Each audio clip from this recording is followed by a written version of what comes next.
ഇപ്പോഴത്തെ unofficial voting status പരിശോധിച്ചാൽ നൂറ കപ്പടിക്കാൻ സാധ്യത.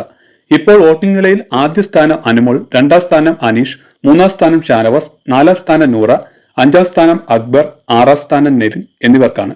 അനുമോളും അനീഷും തമ്മിൽ നേരിയ വ്യത്യാസമേ.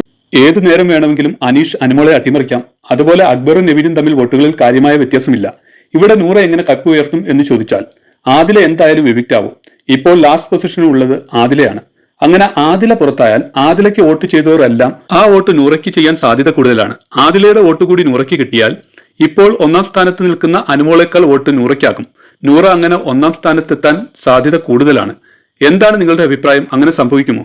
ആദില നൂറ ഒരുമിച്ച് നിന്ന് കളിച്ചവരാണെങ്കിലും ഇവര് ടോപ്പ് 5 അല്ലെങ്കിൽ 90 ദിവസത്തിന് മുകളിൽ തികച്ചത് വലിയൊരു നേട്ടമാണ്. സാധാരണ ഒരു സദാചാര ബോധമുള്ള ഒരു സമൂഹം എതിർക്കുന്ന ഇവര് ഇത്രത്തോളം വോട്ട് നേടി ഈ ഹൗസിനുള്ളിൽ നിന്നെന്നുള്ളത് നമ്മളുടെ സമൂഹം മാറി എന്നതിന്റെ ഒരു തെളിവ് കൂടാണ്. ഒപ്പം അത് മാത്രമല്ല, ഇവരുടെ സ്കില്ലുമാണ്. ആദില ആയാലും നൂറ ആയാലും വളരെ നന്നായിട്ട് ഗെയിം കളിച്ചിട്ടുണ്ട്.